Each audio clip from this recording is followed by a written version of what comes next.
Here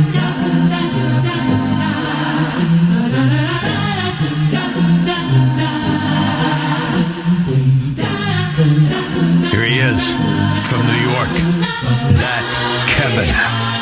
Kevin McCullough. Welcome back. Kevin McCullough, glad to have you with us at That Kevin Show. Everything related to That Kevin Show, funnily enough, found at thatkevinshow.com. It was the best we could come up with, thatkevinshow.com, including if you would like to go with me on a World War II tour next year. Martin, let me ask you, there were obviously some relational things that happened when this pilot who was filled with this hate and this American who was filled with this hate began to let their guard down. How did that come about? And are there principles there that we can apply to current day conflicts and maybe bring about a better day for us? Yeah, the world is full of fighting and wars that's been part of human history for thousands of years, and I'm sure will be for the future of this planet. But not too many people are talking about what the real solution is. So Fuchida was involved in war at the highest levels in his day, and Jake DeShazer was right in the forefront. He was, the president of the United States and the Emperor of Japan knew about Jake DeShazer and the Doolittle raid.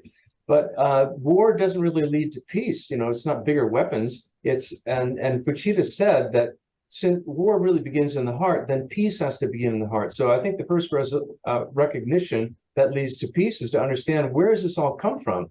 When I was researching this story for Wounded Tiger, and I came to the scene where Douglas MacArthur is giving a speech. He was the Supreme Commander of the Allied Forces, and this is probably the most recognized speech he would ever give in his life, and he prepared for it.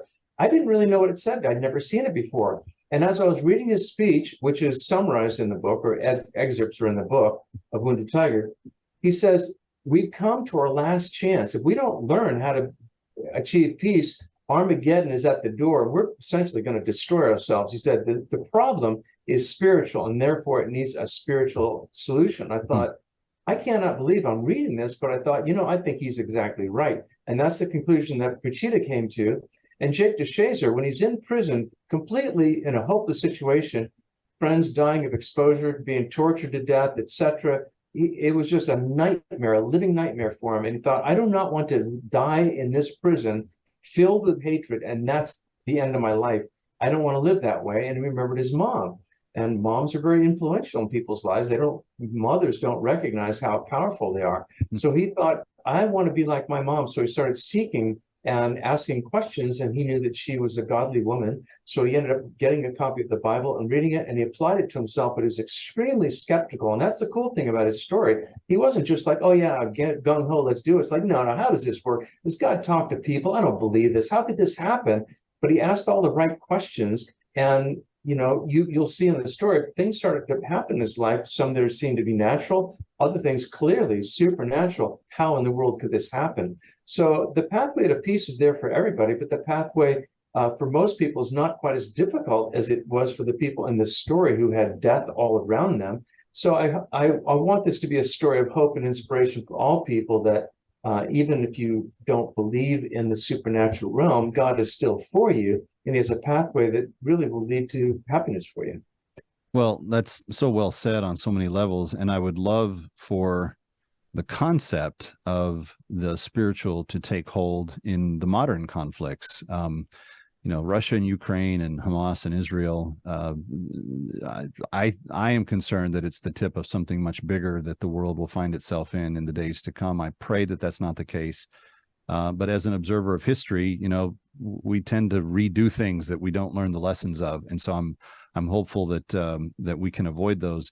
But to hear how important God's input was on the reform of both men and their hearts is really encouraging. Wounded Tiger is the name of the book.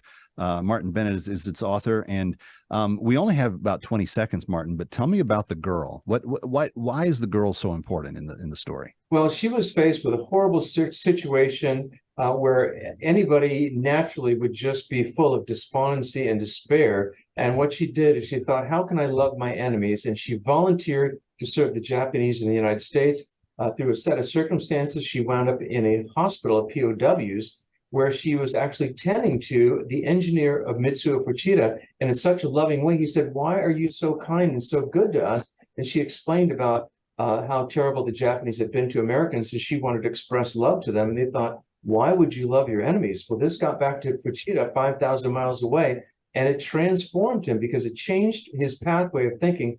I've always been taught we're going to kill and hate our enemies. Why would you love your enemies, and how do you do that?